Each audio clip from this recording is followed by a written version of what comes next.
Few days late, but we did have a Dokuvan stream with Gear Chronicle, but no reverse unit. But Uluru returns. I thought they said every clan was gonna get a reverse unit, but here we are, another clan without a reverse unit. Even though in Gear Chronicles case it was a little weird. But anyway, let's begin with the other clan collection cards first before we go to Dokuvan. So we start off with a gold paladin unit with Liberator Holy Shine Dragon. Grade 3, 12k power, excel and skillless. Auto, when placed by riding on top of a Liberator unit, cost count boss 1, search your deck for one other grade 3 Liberator and ride it as stand. And then of course shuffle your deck. If your damage zone has 4 or more cards, look at the top 5 cards of your deck, choose 2 from among them and call them to rear guard, and then of course shuffle your deck. In premium, you could technically combo this by riding this and then superior riding, and then at the end of the turn you put this back to your hand, so then you have it again. And there's plenty of Liberators when it comes to premium, but in V's case, you only have Bluish Flames, which is fine and all, especially when it comes to Prominence Core, because Percival has been hit to 1, so technically this could actually add some consistency to getting your Percival in Soul. And you do have 3 different grade 2 Liberators, although 2 of them are generic. So in a way, it does help out with the Bluish Flame archetype because of the hit on Percival for 1. But anyway, second skill, Auto Soul. At the end of your turn, if your damage zone has 4 or more cards, you can put this card to your hand, which in the next turn you can ride this again to get another excel marker and then get 2 more calls if your damage zone is 4 or more, and then do your superior ride on top of it, which will give you another excel marker. Yeah, it's basically a double excel generator for Liberators. And who knows, maybe I'll actually try out the Bluish Flame deck because of this card. I really hated that Percival hit. And then for Dimension Police, we got the return of Enigman Storm. Grade 3, 13 power, force, and skillless. Count Vanguard. During turn, this card gets plus 5k power for each Enigman card in your soul. Yes, this is the only Enigman right now in V, which is kind of awkward, but it's not the biggest deal because the other skills are generic. Which the second skill is, Auto Vanguard. Once per turn at the beginning of your attack step,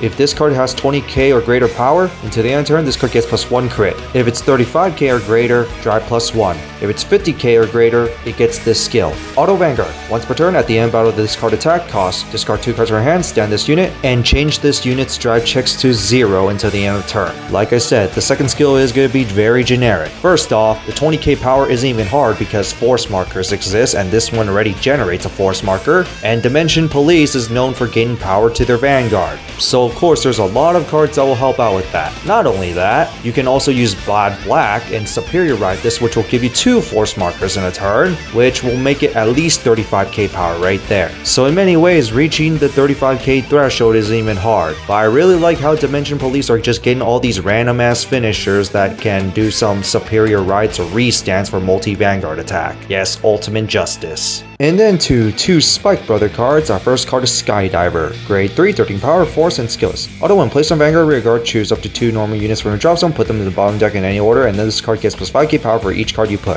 Recycling really helps, especially the second skill, Auto, rear guard. At the beginning of your main phase, cost put this to soul, search your deck for another copy of itself, and call it to rear guard, and of course shuffle your deck, which will trigger up the first skill. Ghost is soul, but not very consistent, but it does reset your engine. Really helps out a lot. The only thing I could say is spacing issues. Next, we got a return of a Spike Brother G Guard into a boss unit, Jugernaut Maximum. Grade 3, 13 power, force, and skills. Auto Vanguard. At the beginning of each main phase, if your opponent's Vanguard is grade 3 or greater, until the end of turn, this card gets this ability. Count Vanguard. All your placed units this turn get plus 5k power and 5k shield. Depending on what Spike Brother deck, you will be using quite a bit of grade 3, so this does help. But the second skill is also really good. Auto Vanguard. Once per turn, at the end battle of this unit attack, if you call 4 or more units this turn, cost Soul Blast 3, choose a column, stand all units in that column. If you stand this unit, drive -1 to the end of turn.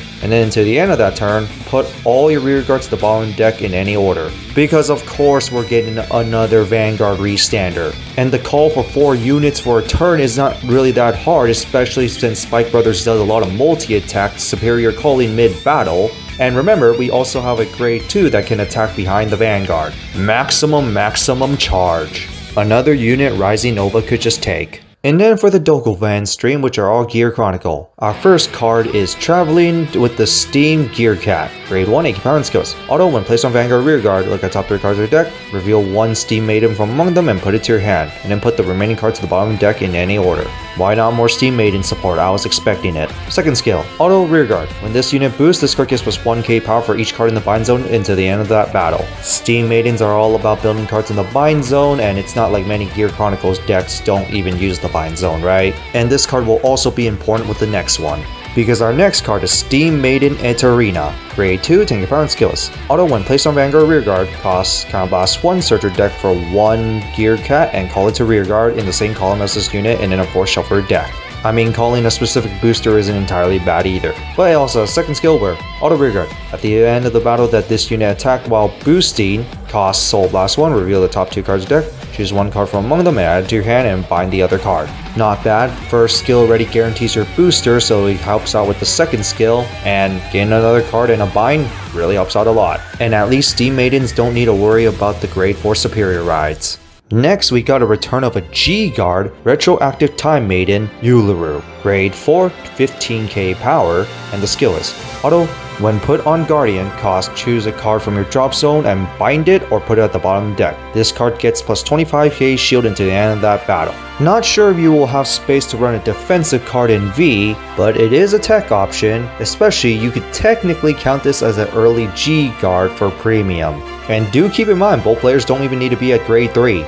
Especially for the second skill where Auto Drop Zone. When your Vanguard is attacked, discard a heal trigger from your hand, call this to Guardian, which will of course trigger the first skill. And speaking of triggering more skills, the third skill, Auto, when retired from Guardian, bind this card, which will increase your grade count or even your bind zone count. And for Steam Maidens, for V's case, you could technically time leap your grade 3 to a grade 4. And in Premium's case, you could technically time leap into this, which will put itself into the drop zone, giving you another G-Guard option. Now, at that point, I will probably just use those G-Guards from my G-Zone instead. So overall, I just say this is more of a tech card than anything. It's not super necessary for Gear Chronicles, especially in V, although for Steam Maidens, it is actually pretty decent, even if it's not a Steam Maiden. So that's it for these reviews for these Clan Collection cards. What do you guys think of them? This time around, I actually have some stuff I'm interested in. Holy Squire Dragon is a maybe for Bluish Flames. I might actually end up playing Steam Maidens because of the new cards and because more Steam Maiden support. I was always interested in Gear Chronicle but never really built a deck for being expensive, but Steam Maiden seems cheap enough. So I do have some maybes. And the Spike Brothers stuff, well, it's pretty cool. And I'm also glad to see Enigman Storm again. I just hope they make more Enigmans for the whole deck in general. But that's it for this, and see you all next time.